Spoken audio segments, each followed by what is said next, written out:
Cody Rhodes entered Hell in a Cell in 2022 with a torn pectoral muscle and still delivered one of the greatest performances of his career. Moments like these have created a culture where working through pain is seen as a badge of honor. But not every wrestler has been able or willing to push through, and that's where controversy often starts. One of the most talked about examples happened during a Monday Night Raw match between Alberto Del Rio and Sin Cara. During the match, Sin Cara injured his finger while attempting a dive through the ropes. Instead of continuing, he immediately signaled the referee to stop the match, which infuriated Del Rio. For context, Sin Cara's WWE run was already on shaky ground by then. Despite arriving with massive hype as the next Rey Mysterio, his run was filled with botches, injuries, and inconsistency. Adding more tension, he and Del Rio never had a good relationship backstage. Their issues had already surfaced when Del Rio accidentally yanked off Sin Cara's mask in a previous match, something Sin Cara believed was intentional. So when Sin Cara refused to continue after a simple finger injury, Del Rio lost his patience, dragged him back into the ring, and nailed him with a stiff kick to the ribs. In later interviews, Del Rio admitted he did it on purpose, openly criticizing Sin Cara for lacking toughness. When WWE signed Ken Shamrock in 1997, they quickly branded him as the world's most dangerous man, and he lived up to the name almost immediately. He served as the special referee for the legendary Bret Hart vs. Stone Cold Steve Austin match at WrestleMania 13, about still considered one of the greatest matches of all time. Shamrock's official in-ring pay-per-view debut came soon after at the In Your House event in 1997, where he faced Big Van Vader in a no-holds-barred match. What followed was one of the stiffest, most hard-hitting encounters of that era. Still adjusting to the world of sports entertainment, Shamrock threw strikes and submissions that looked and felt too real. In the chaos, he broke Vader's nose in 4 places and injured his leg.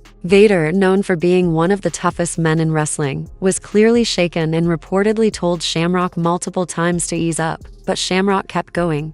Eventually, Vader had enough and responded with a brutal clothesline that looked like it could knock someone out cold. Shamrock may have technically won the match, but he left with just as many battle scars as Vader. Surprisingly, the tension never carried over backstage. Though frustrated, Vader didn't hold a grudge, and the two would face off again later. And when you talk about notorious backstage bullies in WWE, JBL's name almost always comes up. His run as world champion during the Ruthless Aggression era was marked by his character's arrogance, but many believe he started living that persona in real life. By the mid-2000s, JBL had every WWE match is planned down to the last minute, but sometimes things go wrong, and that's when things get dangerously real. From stiff strikes to superstars losing their temper, these moments can turn scripted fights into pure chaos. One such moment came when a single outburst nearly destroyed a superstar's main event push. When former WWE champion Vader debuted at the 1996 Royal Rumble and eliminated 13 other wrestlers, it was a huge success.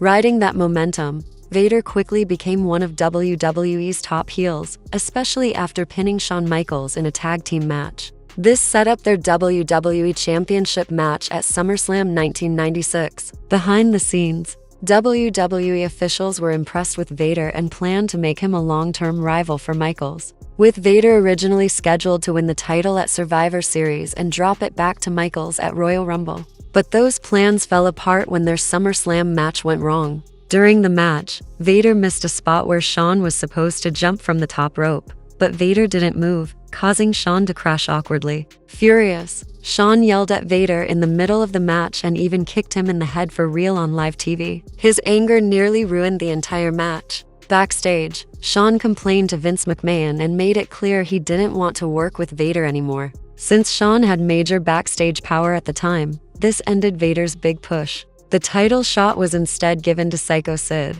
who went on to defeat Michaels at Survivor Series 1996 in what was supposed to be Vader's big moment. After that, Vader lost all momentum and was never put back in the world title picture. By 1998, WWE released him completely. A similar situation happened years later when WWE brought in Jackass stars Steve-O and Chris Pontius for a comedy segment on Raw in 2006. The plan was for Umaga to squash Steve-O quickly for laughs. But there was one problem: Steve-O didn't know how to sell a move, or maybe nobody told him what to do.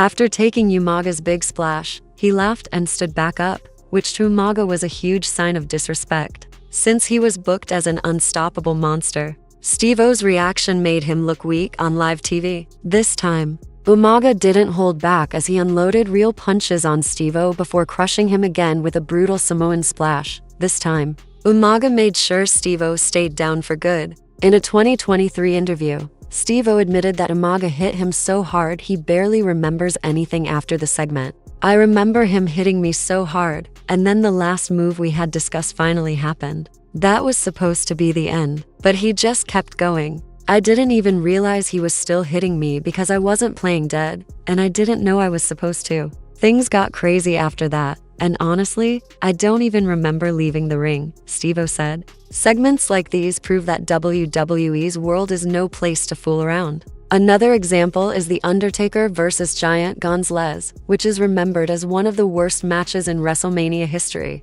This match remains a rare stain on the Deadman's legendary undefeated streak. Standing nearly 8 feet tall, Gonzalez was unlike anyone fans had ever seen before, and his terrifying size was the main reason WWE signed him. But once the bell rang, his lack of coordination and ring awareness turned the match into a nightmare, not just for the fans but also for The Undertaker himself. Their 7-minute clash at WrestleMania 9 was painfully slow and heavily criticized, but what most people didn't know was that it also became dangerously real. On his 2024 podcast 6 Feet Under, The Undertaker revealed just how unsafe Gonzalez was. Even after being told several times to aim his clubbing shots at the shoulder blades, Gonzalez kept hitting him in the neck. During a grueling double shot weekend, after another stiff blow to the back of his neck at Caesar's Palace, The Undertaker finally lost his patience. The hit left his fingers numb, and the moment the feeling came back, he snapped. "As soon as I got the feeling back in my fingers, I turned around and just started wailing on him," Taker said.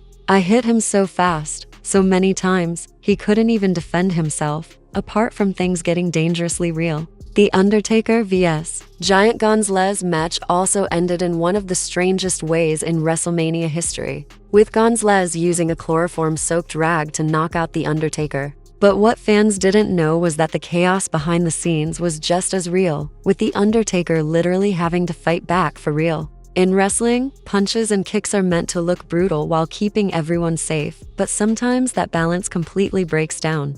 A perfect example of this happened at the 2018 Royal Rumble when Brock Lesnar faced Kane and Braun Strowman in a triple threat match. While the match itself wasn't very memorable, one moment became infamous when Strowman accidentally landed a stiff running knee straight to Brock's head. Lesnar instantly fired back with a real, lightning-fast punch to Strowman's jaw, leaving him stumbling for a moment. Brock even shouted at him mid-match, yelling "slow the F down," which was caught on camera. To Braun's credit, he absorbed the punch, regrouped, and kept going like a true professional. The moment became one of the most talked about highlights of 2018. Strowman later told TalkSport, "We laughed about it afterwards. We got to the back, I said, 'Hey, my bad.' He said the same thing.